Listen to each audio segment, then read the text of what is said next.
Здравейте! Вие сте с електронен дневник за детски градини ЕДГ.BG. Сега ще ви покажа по какъв начин се вписват входяща и изходяща диагностика на децата. След като влезете в платформата на ЕДГ, е необходимо от лявото меню, което е на самия дневник, да намерите бутона Входно и изходни нива. Натискайки на него ви се отваря списъчния състав на децата във вашата група, като вдясно от него имате в началото на учебната година колко записа има по различните направления. Още по-вдясно е в края на учебната година.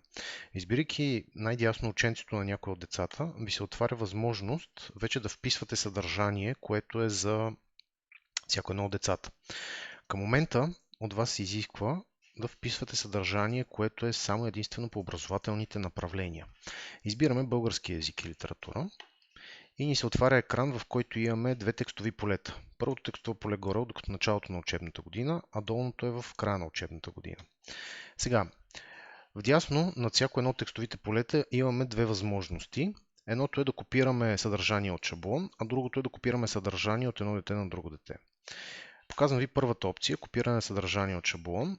Когато натиснем, ни се отваря за избраната от нас възрастова група, по избраното образователно направление, всяко едно от изискваните нива, които детето би трябвало да покрива, както са посочени по наредба.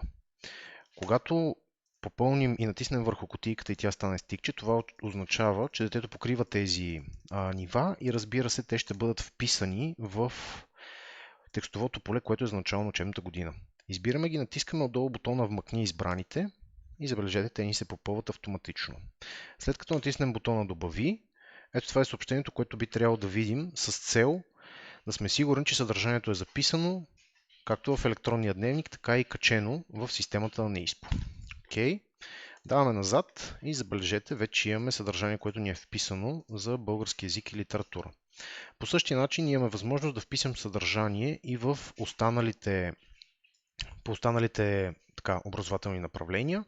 Избираме си отново шаблон за нива, посочваме кои нива детето покрива, даваме бутона Вмъкни избраните, текста ни се попълва, като този текст, който е тук, имаме възможност да го разширим, като просто впишем допълнително